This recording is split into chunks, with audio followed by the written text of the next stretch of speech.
Melania waited until the cameras cut.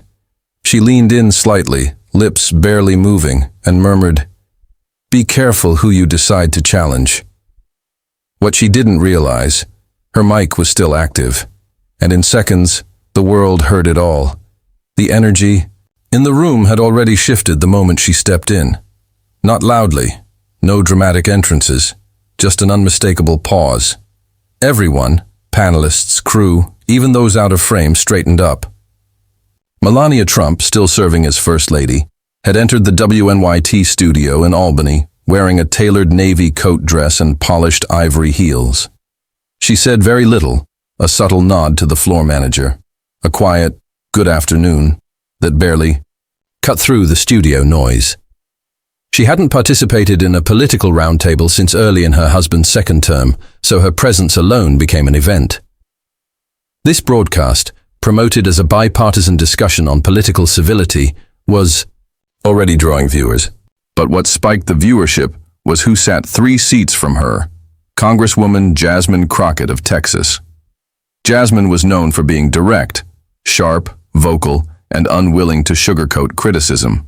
She'd gained attention by calling out what she saw as performative leadership, often towing close to naming the First Lady in her remarks, even if she hadn't done so explicitly. The stage design was clean, deep gray backdrops, glass-top desks, subtle backlighting, and a tight camera setup. No live audience, just millions watching from home. From the opening moments, it felt tight. Not hostile, just extremely controlled. Steve Barkley, the longtime moderator, opened with broad questions. What does civility mean today? Is respectful disagreement still possible? Melania's responses were calm, polished. Purpose should guide our words, not volume, she said. Strength doesn't require noise. Jasmine raised her brows ever so slightly and offered a counter. Sometimes the only way people are heard is by being loud. That comment sparked a few laughs, not from everyone, but from enough. That was the pace of the discussion. Melania slow and composed, Jasmine quick, pointed, unfiltered. No interruptions, no raised voices. Still, beneath it all, tension brewed. When asked whether the White House accepted responsibility for worsening political divides, Melania replied evenly, "I can't control how others respond to speech, only how I speak." Jasmine didn't flinch. "But silence is a choice too," she said. There was no eruption, just a subtle escalation, the kind most viewers didn't notice until it was too late. What nobody realized, at least not immediately, was that a small indicator light on the mic board had changed from red to yellow. The mics were still live. As the segment wrapped, Steve announced a commercial break. "Stay with us," he said. The camera pulled back.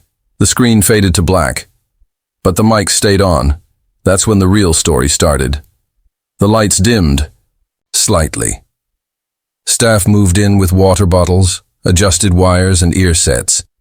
Yet the room stayed charged, like 2 people had said too much in silence. Melania sat back, hands folded, legs crossed, eyes straight. Jasmine chuckled at something the moderator said off mic. Then, Melania leaned in. Slight, controlled. "You should be careful who you call out," she whispered, voice low, accent crisp. "Some of us don't forget." Jasmine didn't react at first. She blinked slowly, turned her head with measured calm. "Oh," she said lightly without a smile. "Is that supposed to intimidate me?" Melania offered a small smile, not warm, not dismissive, just unreadable. The exchange, barely 20 seconds, was caught by the backup audio feed. And though off-air conversations weren't typically recorded, in high-profile cases, someone always kept a backup. That someone was Angela Russo, a junior editor monitoring the feed from a secondary booth. Angela had been reviewing the footage for cuts when she heard it. She rewound, listened again, clear as day. She wasn't sure what to do. "Save it? Report it?" She clipped the audio and sent it to a friend. Within the hour, a political blogger with a verified account posted, "Hot mic moment, Melania Trump's whispered words to Rep Crockett during break. Decide for yourself." The clip showed a phone-recorded screen from an editing station. The panel frozen, the whisper unmistakable. "You should be careful who you call out. Some of us don't forget." Social media erupted. Hashtags exploded. Hot McMelania. Never forget. Careful Jasmine. Civility Queen TikTok duets. Meme reactions, voice-over edits with suspenseful music flooded the timeline. Every platform buzzed. CNN played the clip 3 times in an hour. Fox ran a full segment. MSNBC brought in linguists to dissect tone and intent. Was it a threat? A warning? Was this Melania's real voice when unfiltered? And then Jasmine spoke. No press conference, no interview, just a tweet. Some people hide behind quiet voices. I don't. 10 words, that's all. But it detonated. Supporters rallied behind her. People flooded comment sections. Interns gave anonymous quotes to news outlets. Jasmine wasn't surprised. She's seen this kind of thing before. Melania's camp stayed silent. Not a word. Which made things worse. Why wasn't she clarifying? Was it strategy or shame? And, in the background, Jasmine's team worked round the clock. Messages poured in, some threatening, some grateful.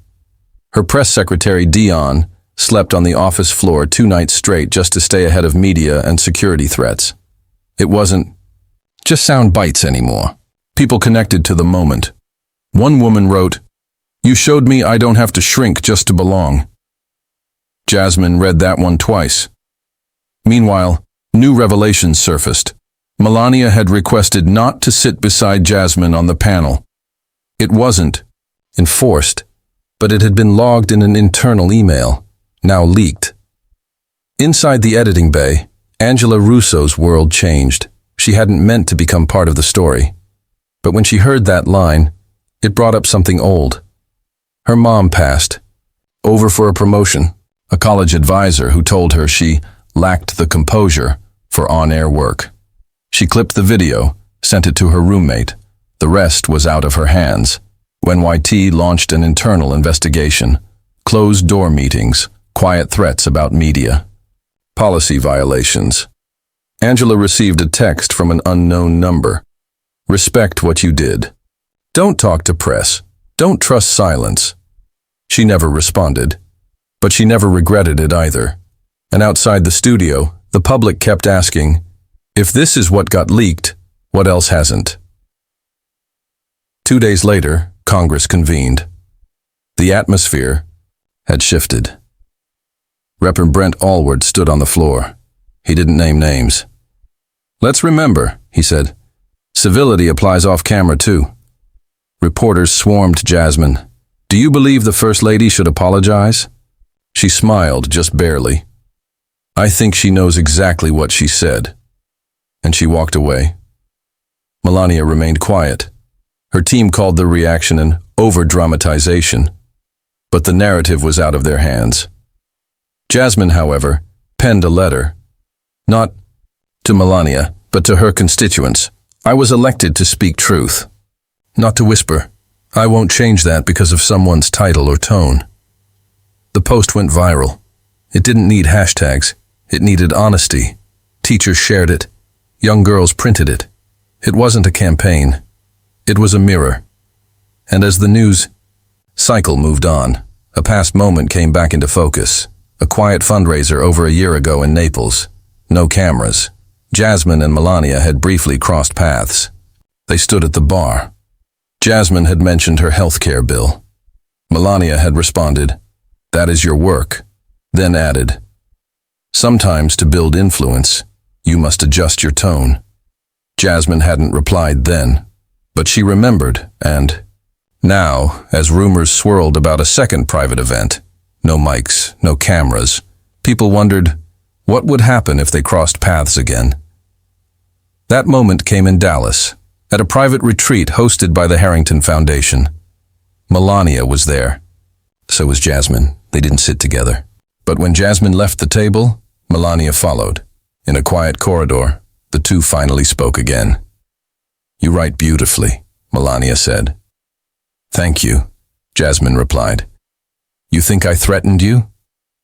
"I think you meant what you said." Melania nodded. "It was a warning. This world is dangerous."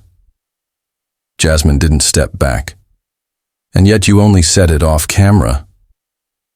"You don't understand what it's like," Melania murmured, "to have every word twisted." "I do," Jasmine said, "but I've never had the luxury of being silent and called graceful for it." They didn't argue. They didn't hug. They just stood there. Two women carrying different burdens, shaped by different systems. Later, Jasmine told her team she didn't need a statement. She needed honesty. She wrote an op-ed. Words in the dark still hold power. She didn't name Melania.